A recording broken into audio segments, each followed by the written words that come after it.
그녀는 부모 잃은 고아, 아픈 반려견 누리와 함께 하루하루를 버티는 꽃집 직원.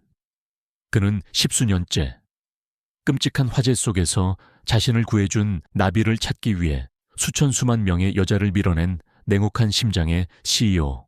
운명의 그날 밤, 피할 수 없는 스캔들 속에서 실수로 부딪힌 입술, 그가 분노로 그녀를 밀어내려던 찰나 그의 시선을 올가맨 그녀의 쇄골 위.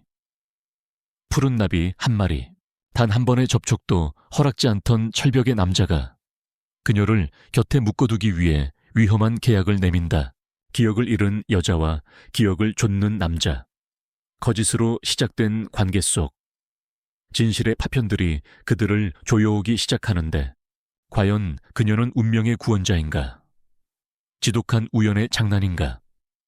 사방에서 터지는 플래시 세례는 마치 폭풍 전야의 번개 같았다. 수백 명의 기자와 팬들이 뒤엉켜 만들어내는 소음은 거대한 파도처럼 아나린의 연약한 몸을 사정없이 흔들었다. 그녀는 품에 안은 커다란 푸른 수국 다발이 망가질세라 필사적으로 팔에 힘을 주었다. 이 꽃다발은 오늘 밤 열리는 아우라 그룹의 신제품 론칭 행사에 VIP를 위한 것이었다. 단 한 번의 실수도 용납되지 않는 그녀의 한 달 월급보다 비싼 꽃이었다. 비켜주세요. 잠시만요. 할인의 목소리는 인파의 함성에 묻혀 공허한 메아리가 될 뿐이었다. 값비싼 향수 냄새와 사람들의 땀 냄새가 뒤섞인 역겨운 공기 속에서 그녀는 숨이 막혀왔다. 낡았지만 깨끗하게 다려입은 블라우스와 청바지는 이곳의 화려함과는 어울리지 않는 이질적인 풍경이었다. 그녀의 목표는 단 하나. 이 아수라장을 뚫고 행사장 가장 안쪽의 VIP 라운지로 이 귀한 꽃을 무사히 배달하는 것이었다. 그래야만 아픈 누리의 병원비를 감당할 수 있었다. 그때였다. 무대 중앙의 거대한 스크린에 모든 이의 시선이 집중되었다. 군중이 약속이나 한 듯 길을 열었고, 그 끝에서 한 남자가 걸어 나왔다. 아우라 그룹의 총수. 강태준, 대한민국 재계의 황태자이자 얼음처럼 차가운 심장을 가졌다고 해서 아이스 프린스라 불리는 남자. 흠잡을 데 없이 완벽한 검은색 슈트는 그의 길고 단단한 몸을 감싸고 있었고, 흐트러짐 없는 머리카락 아래로 보이는 깊고 차가운 눈은 주변의 모든 열기를 집어삼키는 블랙홀 같았다. 그는 이 모든 소란과 광기가 지겹다는 듯 무심한 표정으로 성큼성큼 걸음을 옮겼다. 그가 뿜어내는 위압적인 아우라의 사람들은 감히 접근할 엄두도 내지 못했다. 하리는 잠시 그 비현실적인 모습에 넋을 잃었다. 같은 세상에 살고 있지만 결코 만날 일 없는 다른 차원의 사람. 그녀는 다시 정신을 차리고 인파의 가장자리를 따라 조심스럽게 발걸음을 옮기기 시작했다. 어떻게든 저 남자의 동선과 겹치지 않아야 했다. 하지만 운명은 언제나 가장 원치 않는 방향으로 흐르는 법이다. 특종의 눈이 먼 한 기자가 경호원들을 뚫고 태준에게 달려들다 균형을 잃고 할인의 어깨를 강하게 쳤다. 짧은 비명과 함께 할인의 몸이 속절없이 앞으로 기울었다. 그녀의 손에서 푸른 수국 다발이 공중으로 흩어지며 아름다운 비명을 질렀다. 넘어지지 않으려 필사적으로 허공에 손을 뻗었지만 그녀의 손이 잡은 것은 강태준의 비싼 슈트 재킷 자락이었다. 가속도를 이기지 못한 그녀의 몸이 그대로 그의 단단한 가슴에 부딪혔고, 다음 순간 부드럽지만 분명한 감촉이 입술에 닿았다. 정적 세상의 모든 소음이 거짓말처럼 멈췄다. 수백 개의 눈동자가 한 곳에 고정되었다. 그리고 1초 후 세상의 모든 카메라 플래시가 두 사람을 향해 폭발했다. 찰칵, 찰칵, 찰칵 셔터 소리가 천둥처럼 울려 퍼졌다. 강태준의 첫 반응은 살인적인 분노와 뼛속까지 스며드는 혐오감이었다. 그는 타인과의 신체 접촉을 병적으로 싫어했다. 그의 얼음장 같던 눈이 한층 더 차갑게 얼어붙었다. 당장 이 불경한 여자를 밀쳐내고 산산조각 내버리고 싶었다. 그의 손이 그녀의 어깨를 향해 거칠게 올라갔다. 이 공간의 모든 사람들이 숨을 죽였다. 모두가 강태준의 악명 높은 결벽증과 무자비함을 알고 있었기 때문이다.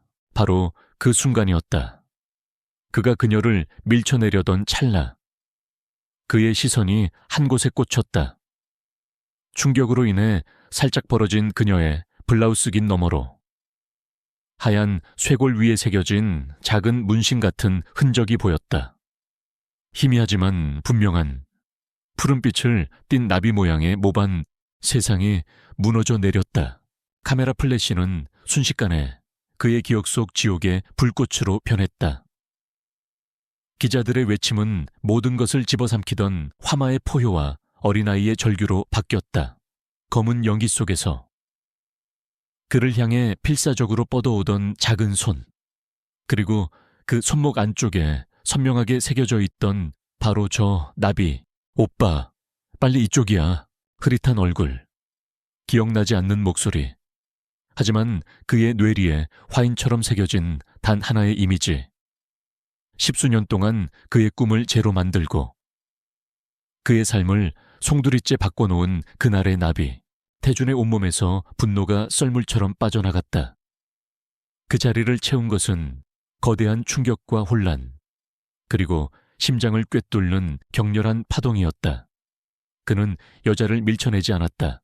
오히려 그의 손이 무의식적으로 움직여 비틀거리는 그녀의 허리를 단단히 붙잡아 주었다. 그의 지독한 결벽증을 아는 모든 이들이 경악했다. 그의 비서인 김민석 실장도, 철벽 같은 경호원들도 눈을 비볐다. 저 강태준이 낯선 여자를 부축하고 있었다. 정신을 차린 경호원들이 벌떼처럼 달려들어 할인을 태준에게서 떼어냈다.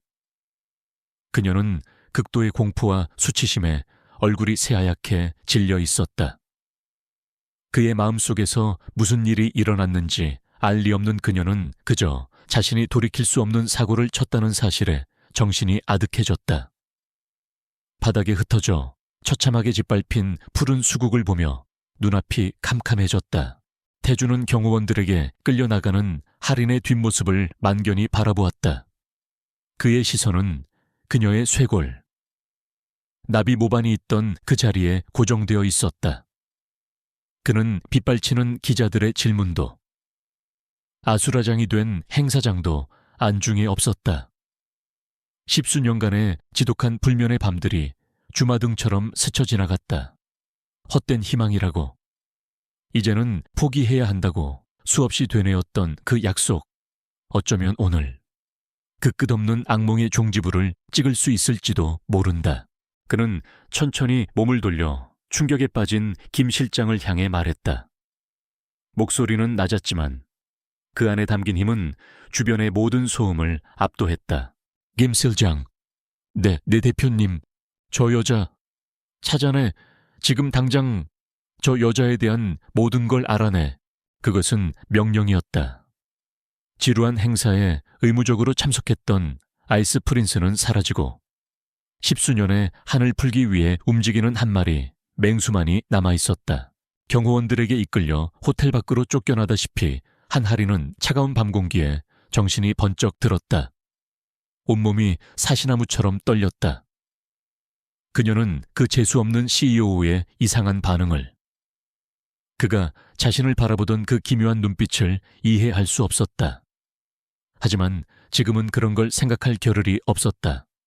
망가진 꽃값, 끊길 아르바이트, 그리고 내일 아침 신문 한 면을 장식할 자신의 얼굴, 절망이 검은 파도처럼 그녀를 덮쳐왔다.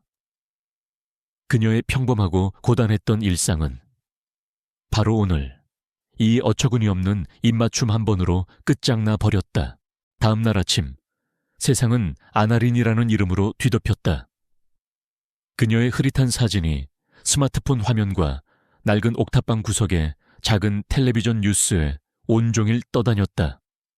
입맞춤의 신데렐라, 얼음 왕자를 녹인 미스터리한 여인. 자극적인 헤드라인들이 그녀를 조롱하듯 번쩍였다.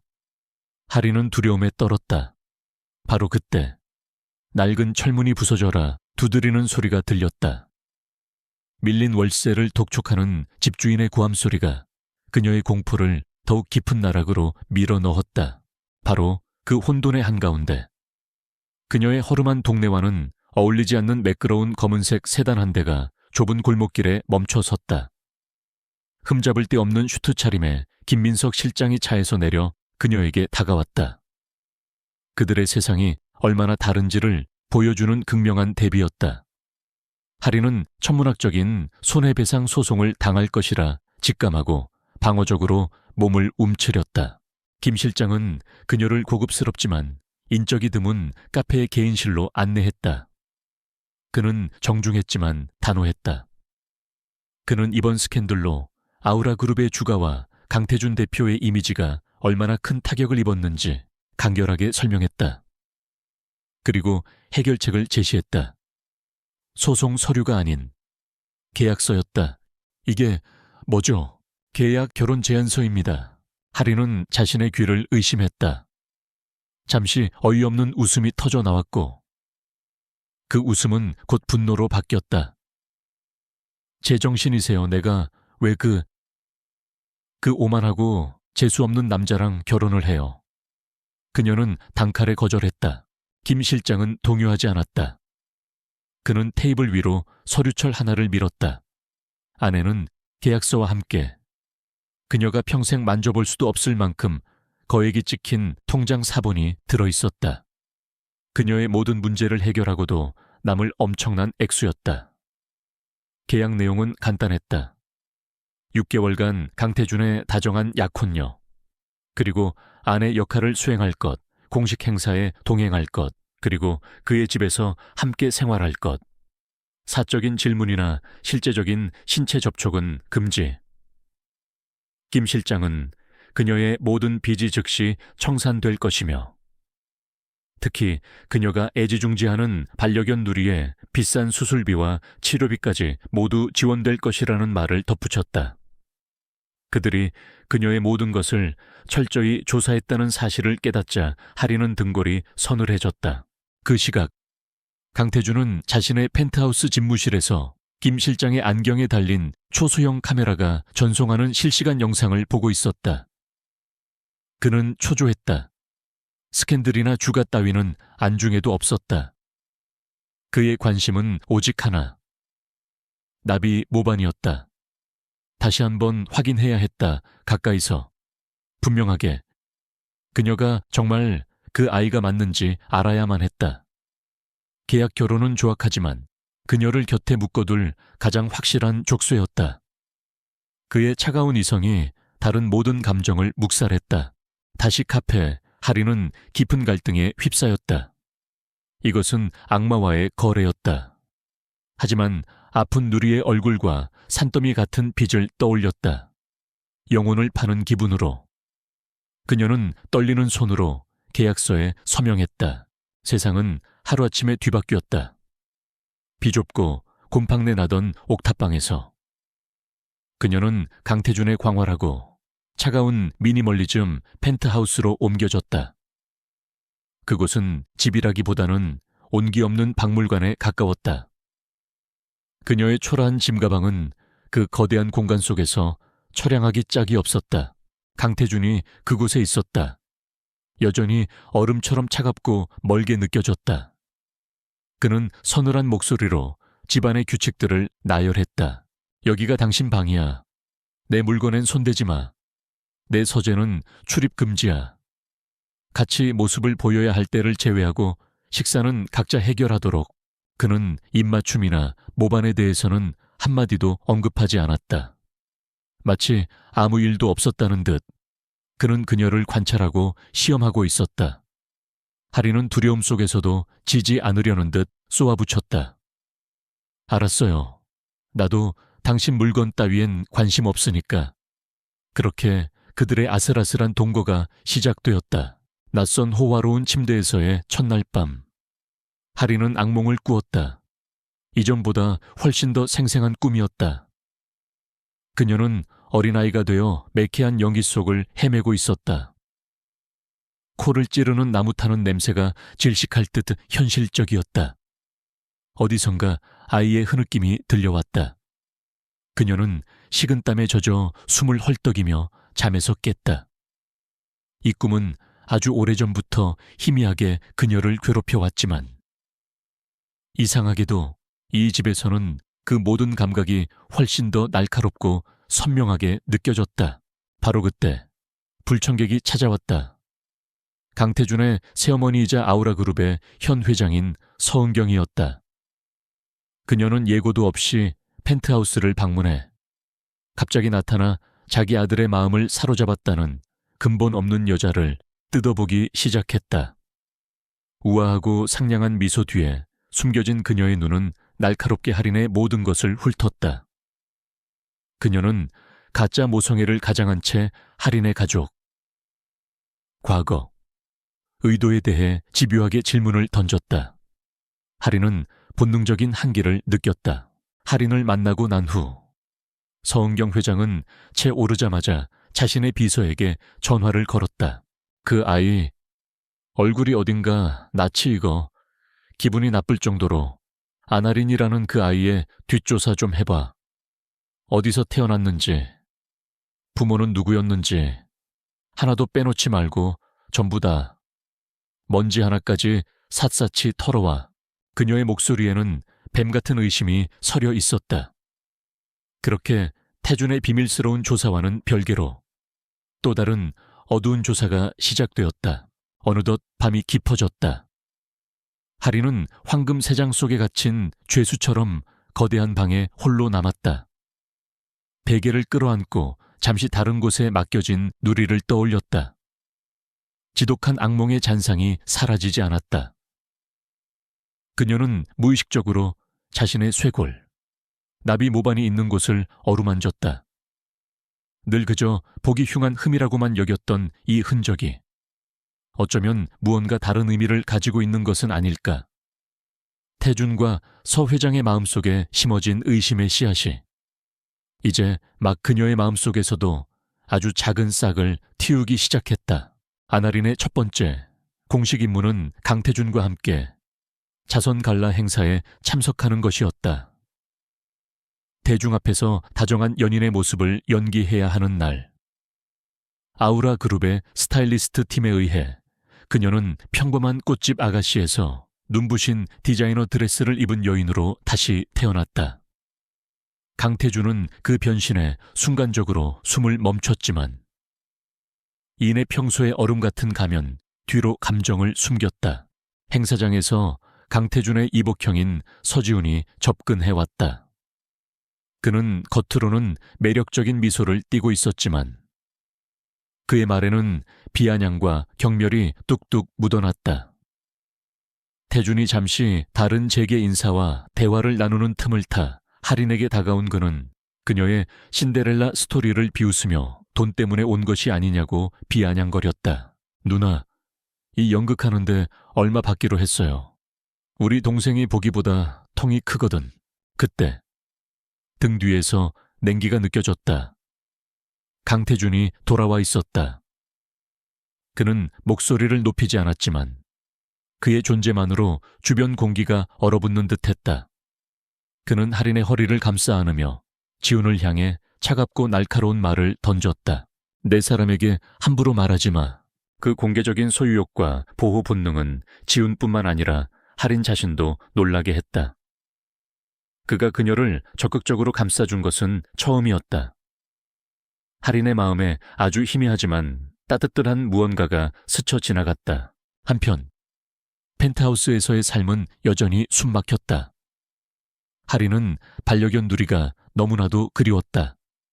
그녀는 동물, 소음, 어질러지는 것을 병적으로 싫어하는 태준에게 용기를 내어 따졌다. 그는 처음엔 완강히 거절했지만 그녀의 얼굴에 서린 진정한 고통을 본 순간, 그리고 그녀를 좀 더 순종적으로 만들 구실이 될 수도 있겠다는 계산에 마지못해 허락했다. 김 실장에 의해 거대하고 차가운 펜트하우스에 골든 리트리버 누리가 입성했다. 개의 활기찬 존재감 덕분에 생명력 없던 공간에 처음으로 온기가 돌기 시작했다. 처음엔 태주는 누리를 철저히 무시했다. 하지만 영리하고 다정한 누리는 그의 차가운 외면 뒤에 숨겨진 깊은 외로움을 감지한 듯했다. 어느 날 밤, 태준이 낡은 가족 사진을 보며 상념에 잠겨 있을 때 누리가 다가와 그의 무릎에 머리를 기댔다. 태준은 화들짝 놀랐지만 순간적으로 개를 밀어내지 않았다. 그의 단단한 갑옷에 미세한 균열이 가는 순간이었다.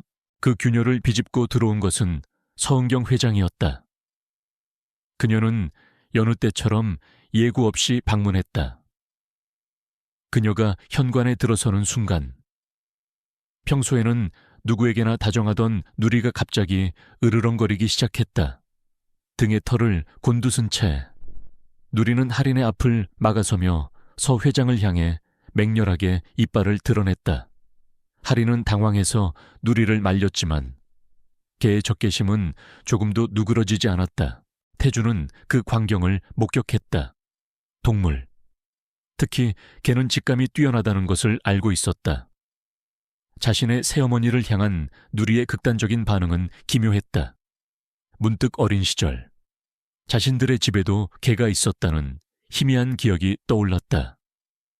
그는 누리의 반응이 단순한 동물의 본능인지 아니면 그 이상의 무엇, 잃어버린 기억의 파편인지 의심하기 시작했다. 그의 새어머니를 향한 의심이 한 겹 더 깊어졌다. 며칠 후 그들의 가짜 관계의 일환으로 태주는 할인을 데리고 돌아가신 어머니의 기일을 맞아 옛 본가로 향했다. 그곳은 화재 이후 재건되었지만 넓은 정원은 옛 모습을 간직하고 있었다. 공기는 태준에게 무거운 기억으로 가득 차 있었고 할인에게는 이상할 정도로 익숙하면서도 불안한 느낌을 주었다. 태준이 추모의식으로 자리를 비운 사이 할인은 누리와 함께 낡은 정원을 산책했다. 그때 누리가 갑자기 늙은 느티나무 근처에 무성한 수풀이 우거진 한 지점을 향해 미친 듯이 짖기 시작했다. 개는 멈추지 않고 앞발로 땅을 파헤쳤다. 누리야, 왜 그래?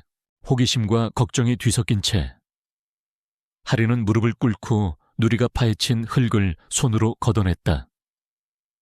손가락 끝에 차갑고 단단한 금속의 감촉이 느껴졌다.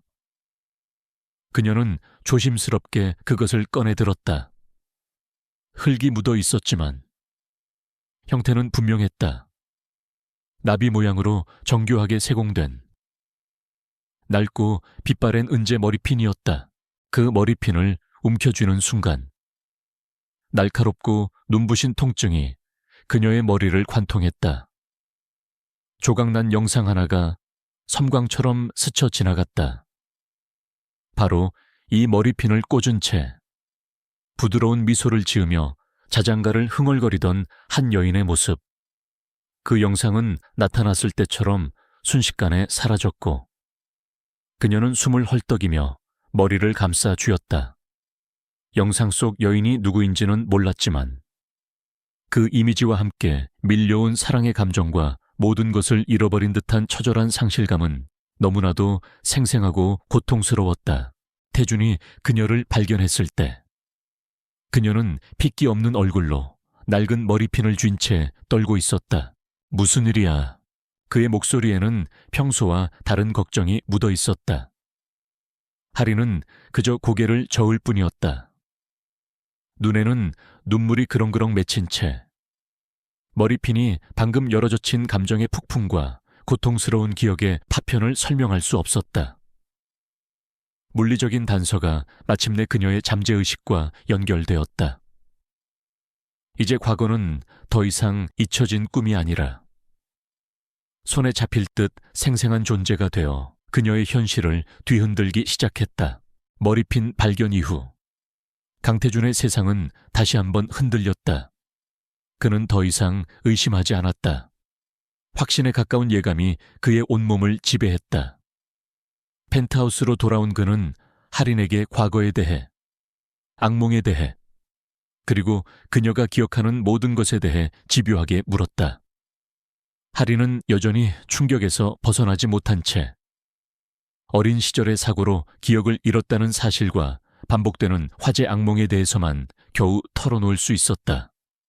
나비 모반, 나비 머리핀, 그리고 화재의 악몽, 흩어져 있던 퍼즐 조각들이 하나의 끔찍한 그림을 향해 맞춰지기 시작했다.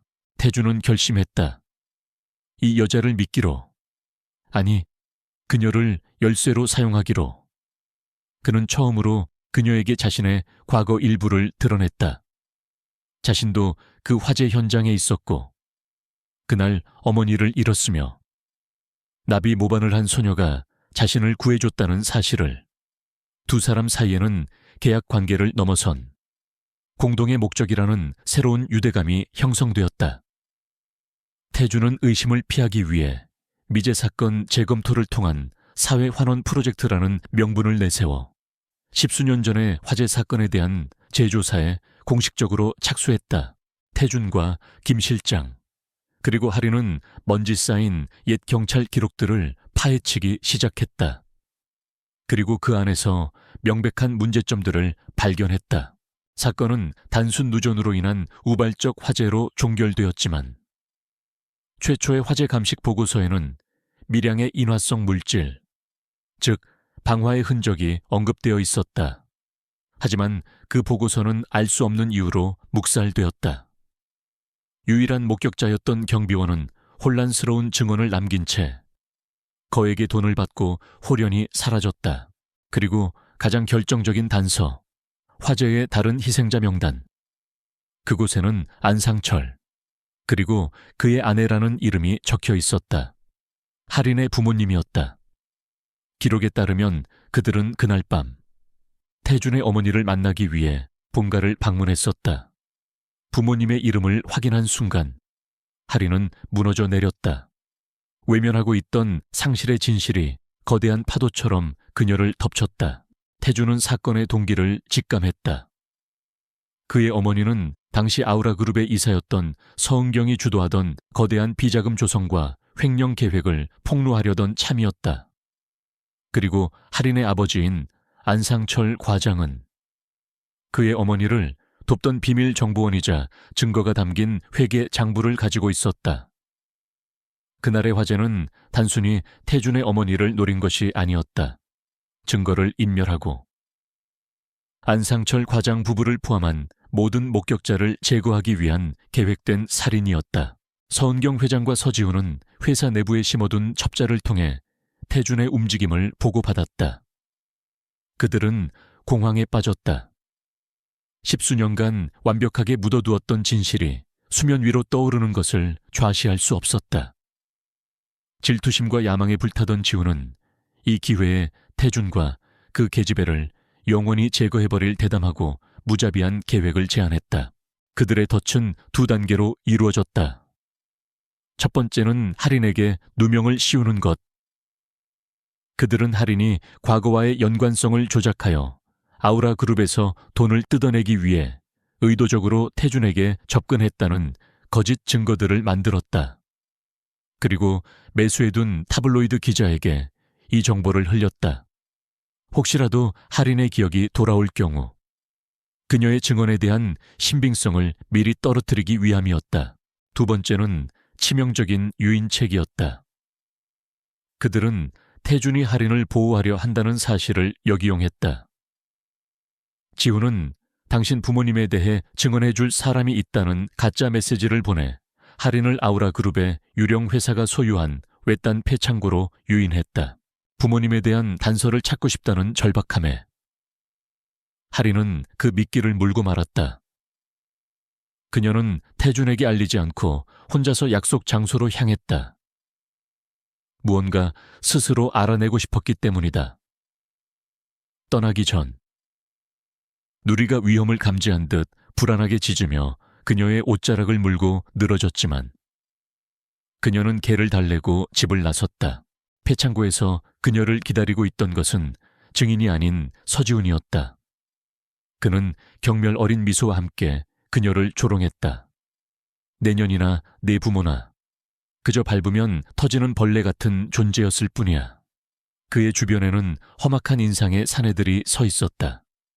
그들의 목표는 할인의 납치였다. 같은 시각 펜트하우스에서 태주는 할인이 사라진 것을 깨달았다. 때마침 김 실장이 할인을 사기꾼으로 모는 타블로이드 기사를 들고 왔다. 태주는 그 조잡한 모함의 배후를 즉시 간파했다. 그리고 심장을 꿰뚫는 듯한 불길한 예감에 휩싸였다. 그는 공식 행사 선물이라는 핑계로 그녀에게 주었던 목걸이에 몰래 넣어둔 GPS 추적 장치를 확인했다. 위치는 폐창고였다. 덫이라는 것을 직감했다. 어둡고 먼지 쌓인 폐창고 안. 할인은 지훈과 그의 부하들에게 둘러싸여 있었다. 극도의 공포 속에서도 그녀의 눈은 데피안하게 빛나고 있었다. 한편 태주는 차가운 사례를 품은 채 밤의 어둠을 가르며 미친 듯이 차를 몰았다. 과거는 더 이상 조사해야 할 대상이 아니었다. 그것은 바로 지금, 이 순간에 반복되고 있었다.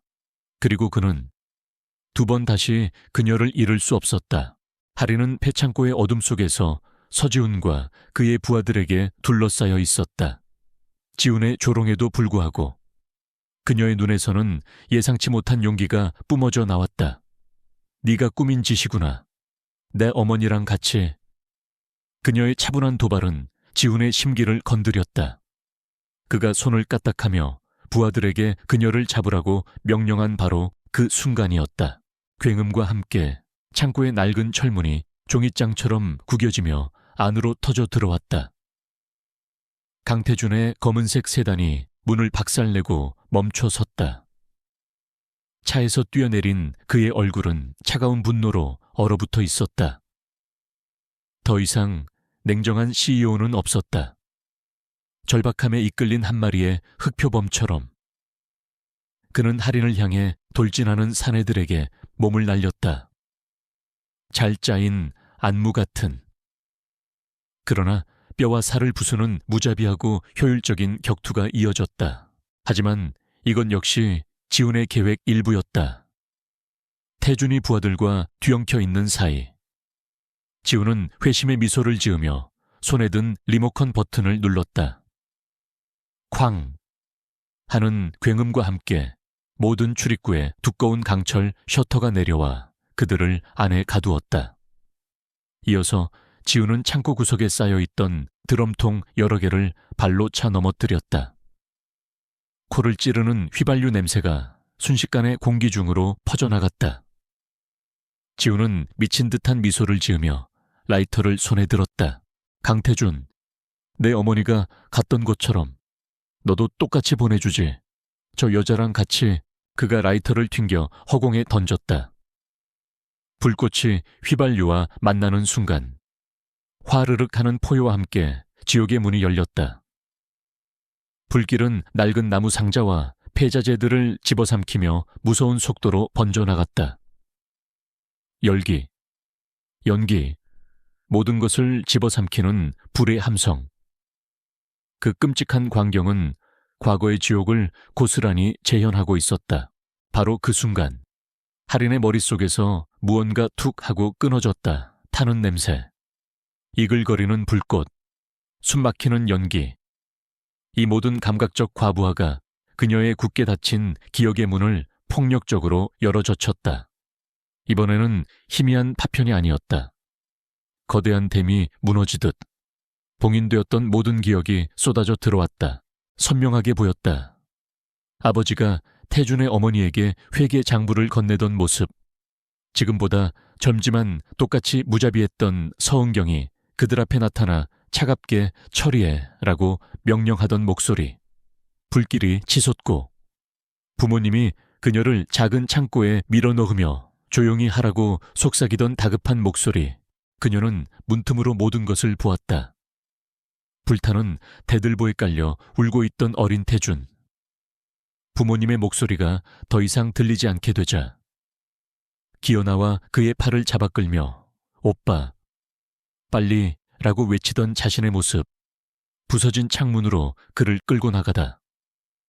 엄마의 선물이었던 나비 머리핀이 머리에서 떨어져 나가던 순간까지 엄마의 미소, 아빠의 따뜻한 손, 공포, 상실, 연기, 그리고 밖으로 기어나온 후 정신을 잃었던 마지막 순간까지 모든 것이 되살아났다. 할인의 눈이 번쩍 뜨였다. 눈 속의 두려움은 사라지고 그 자리에 섬뜩할 정도의 명료함과 불타는 분노가 자리 잡았다. 그녀는 불길 속에서 출구를 찾으려 애쓰는 태준을 보았다. 그는 더 이상 차가운 CEO가 아니라 그녀의 과거 속에서 울고 있던 작은 소년이었다. 그녀의 목적은 절대적인 것이 되었다. 다혜준 씨, 그녀의 목소리는 이전과 달리 강하고 단단했다. 태준은 그녀의 변화에 충격을 받았다. 그녀는 더 이상 보호받아야 할 연약한 여인이 아니었다. 그녀는 높은 곳에 있는 환풍구를 가리켰다. 이전에 와본 적이 없다면 결코 알 수 없을 위치였다. 저쪽이야, 저기로 가야 해. 그녀는 망설임 없이 움직였다. 아드레날린이 솟구치는 작은 몸으로 그를 도와 불타는 잔해들을 치웠다. 그것은 어린 시절 그를 구했던 모습과 정확히 겹쳐졌다. 지옥 같은 불길 속에서 함께 싸우며 태준은 마침내 깨달았다. 그녀의 눈빛, 절박한 힘, 자신의 이름을 부르는 방식. 그는 지금 옆에서 싸우는 여자에게서 나비 모반을 한 어린 소녀를 보았다. 조각난 기억, 머리핀, 그녀의 악몽, 그리고 지금의 행동까지 모든 것이 하나의 부정할 수 없는 진실로 수렴했다. 네오였어. 처음부터 너였구나. 그의 목소리에는 경애와 안도, 그리고 심장이 찢어지는 듯한 고통이 뒤섞여 있었다. 그들은 마침내 환풍구에 도달했다. 태준이 먼저 그녀를 들어올렸다. 그녀가 기어 올라간 직후 불타는 대들보가 무너져 내리며 그의 다리를 덮치고 길을 막았다. 방화문 밖 안전한 곳에서 지켜보던 지훈이 광기 어린 웃음을 터뜨렸다. 태준이 갇힌 것을 본 하리는 도망치지 않았다. 그녀는 근처에 있던 쇠 파이프를 집어들고 원시적인 비명을 지르며 불타는 대들보를 들어올렸다. 사랑과 절박함이 낳은 불가능한 힘이었다. 빨리 태준은 그녀가 만들어낸 작은 틈으로 기어나왔고 바로 그 순간 천장이 무너져 내렸다. 그들은 불타는 창고 밖으로 굴러나와 검댕과 먼지로 뒤덮인 채 거친 숨을 몰아쉬었다. 사이렌 소리가 점점 가까워지고 있었다. 태준은 할인을 보았다. 그녀는 불타는 창고를 보며 눈물을 흘리고 있었다. 부모님을 위한 눈물, 그들의 잃어버린 과거를 위한 눈물, 그리고 가장 잔인한 방식으로 드러난 진실을 위한 눈물이었다. 태준은 손을 뻗어 그녀의 쇄골에 있는 나비 모반을 부드럽게 어루만졌다. 그것은 더 이상 잊혀진 미스터리의 상징이 아니었다. 지키지 못한 약속의 증표이자 이제 2번이나 빚진 그녀의 생명에 대한 맹세였다. 감정적인 절정, 진실은 밝혀졌지만 싸움은 아직 끝나지 않았다. 병원, 강태준은 다리 치료를 받고 있었고 아나리는 그의 곁을 지켰다. 공기는 조용했지만 말로 표현할 수 없는 감정들로 가득 차 있었다. 그들의 계약서는 이제 아무 의미 없는 휴지 조각이 되었다. 태준은 그녀를 바라보았다. 그의 눈에는 더 이상 숨길 수 없는 미안함, 고마움, 그리고 사랑이 담겨 있었다. 미안하다. 그가 말했다. 내가 너무 늦게 알아봐서. 하리는 그저 고개를 저으며 그의 손을 잡았다. 그들의 관계는 이제 진실과 공유된 비극 속에서 다시 단단하게 벼려졌다. 김 실장이 소식을 들고 왔다. 서지호는 현장에서 체포되었지만 서은경 회장은 이미 언론을 장악하고 있었다. 그녀는 아들 지훈이 정신적으로 불안정했으며 할인에게 비정상적으로 집착했고, 태주는 그 싸움에 휘말린 피해자라고 이야기를 꾸며내고 있었다. 아들을 희생시켜 자신을 구하려는 속셈이었다. 할인의 증언은 강력했지만 막강한 권력을 가진 서 회장을 무너뜨리기 위해서는 누구도 반박할 수 없는 결정적인 증거가 필요했다. 바로 그때 할인의 머릿속에 기억의 한 조각이 떠올랐다. 어린 시절 불 속에서 탈출한 직후 죽기 직전에 어머니가 건네준 무언가를 느티나무 근처에 묻었던 기억. 그녀는 그것이 중요하다고 직감했다. 그들은 누리와 함께 옛봉가로 돌아갔다. 할인은 누리가 머리핀을 찾아냈던 바로 그 자리로 그들을 이끌었다. 이번에는 무엇을 찾아야 하는지 알고 있었다. 그들이 땅을 파헤치자 예리한 후각을 가진 누리가 정확한 지점을 가리키며 짓기 시작했다. 마침내 기름종이로 싼 작은 꾸러미가 모습을 드러냈다. 꾸러미 안에는 낡은 카세트 테이프 한 개와 할인의 어머니가 쓴 편지가 들어있었다. 편지에는 딸에 대한 애틋한 사랑과 함께 이 테이프가 그들의 보험이라는 내용이 적혀 있었다. 테이프에는 2개의 녹음 파일이 있었다. 첫 번째는 태준의 어머니와 할인의 아버지가 서 회장의 횡령에 대해 논의하는 대화였다. 그리고 두 번째, 더 결정적인 것은 할인의 아버지가 화재 직전 서 회장이 그들을 협박하는 내용을 몰래 녹음한 것이었다. 쥐새끼들처럼 전부 태워 없애주지, 섬뜩할 정도로 선명한 틀림없는 서은경의 목소리였다. 이것이 바로 결정타였다. 태주는 경찰서로 가지 않았다. 그것은 서은경에게 영향력을 행사할 시간을 주는 어리석은 짓이었다. 대신 그는 아우라그룹의 긴급 주주총회를 소집했다. 명분은 최근 CEO와 이복 형제 사이에 일어난 스캔들을 해명하기 위함이었다. 서 회장은 이사회가 자신의 손안에 있다고 확신하며 이 기회에 태준을 몰아낼 생각으로 의기양양하게 소집에 동의했다. 긴장감이 감도는 거대한 회의실. 서은경 회장은 회의장 상석에서 위풍당당한 모습으로 앉아 있었다. 그녀는 아들의 비극적인 일탈을 개탄하고 태준을 걱정하는 연설을 하며 그에게 회복을 위한 임시휴직을 제안했다. 노골적인 권력 찬탈 시도였다. 그녀의 연설이 절정에 달했을 때 태준이 할인의 손을 잡고 연단으로 걸어 나갔다. 그는 의제를 무시하고 서 회장을 똑바로 쳐다보며 말했다. 회장님. 그의 목소리는 강철처럼 차가웠다. 제 어머니의 기일에 무슨 일이 있었는지 이제는 말씀해 주셔야겠습니다. 그리고 그는 카세트 테이프를 재생했다. 회의장은 충격적인 정적에 휩싸였다. 먼저 고인이 된 태준의 어머니와 할인의 아버지의 목소리가 흘러나왔다. 그리고 뒤이어 도끼와 사리로 가득 찬 과거 서은경의 목소리가 회의장을 갈랐다. 쥐새끼들처럼 전부 태워 없애주지. 서 회장의 평온한 가면이 산산조각 났다. 그녀의 얼굴은 잿빛으로 변했다. 조작이라고, 거짓말이라고 비명을 질렀지만 이미 늦었다. 할인이 한 걸음 앞으로 나섰다. 그녀의 목소리는 떨렸지만 분명했다. 제가 들었습니다. 그리고 똑똑히 봤습니다. 당신이 내 부모님과 태준 씨의 어머니를 어떻게 죽였는지 살아있는 목격자의 증언과 죽은 자들의 목소리가 합쳐져 그 무엇으로도 깰 수 없는 판결을 내렸다. 회의장은 아수라장이 되었다.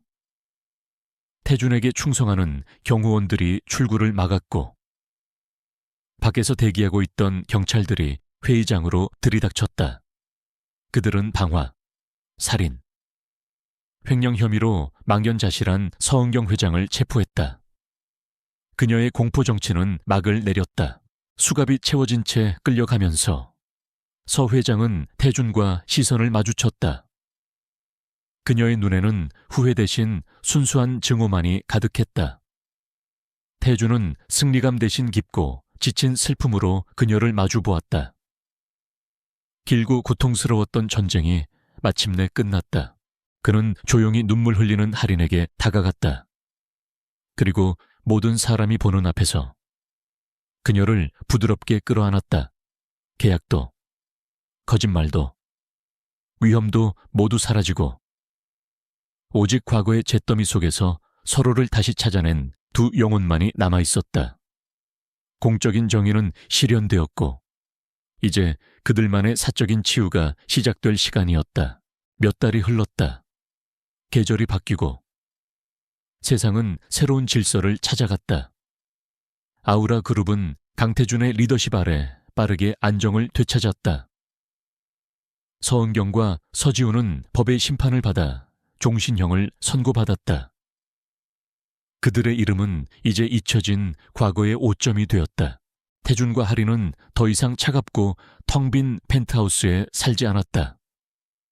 그들은 화재의 상처가 남아있던 옛 본가를 허물고 그 자리에 햇살이 잘 드는 아늑한 새 집을 지었다. 넓은 정원은 누리가 마음껏 뛰어놀 수 있는 공간이 되었다. 그 집은 더 이상 비극의 장소가 아닌 새로운 시작과 치유의 공간이었다. 그들은 천천히 조심스럽게 서로의 상처를 보듬었다. 태주는 더 이상 아이스 프린스가 아니었다. 할인 앞에서 그는 자신의 약점과 슬픔을 솔직하게 드러낼 줄 아는 남자가 되었다. 할인 역시 잃어버린 과거의 그늘에서 벗어나 현재의 행복을 온전히 누릴 줄 아는 강인한 여성으로 성장했다. 어느 맑은 오후, 그들은 정원의 벤치에 나란히 앉아 있었다.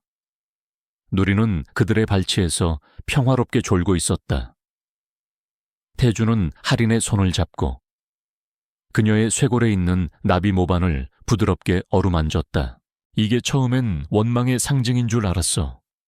널 찾지 못하게 하는 족쇄라고 생각했지. 하지만 지금은 알아. 이건 원망이 아니라 우리가 다시 만나야 할 이유였고 서로를 알아볼 수 있는 유일한 약속이었어. 하리는 그의 어깨에 머리를 기댔다. 이제는 더 이상 흉터가 아니에요. 우리를 이어준 리본 같은 거죠. 그들의 사랑은 폭풍우 속에서 피어난 꽃처럼 강하고 애틋했다. 구부구시균구 그 명의 여자를 밀어냈던 남자는 오직 한 여자에게 자신의 모든 것을 내어주었다. 그는 그녀에게서 구원을, 그녀는 그에게서 잃어버린 자신을 찾았다. 태주는 주머니에서 작은 벨벳 상자를 꺼냈다.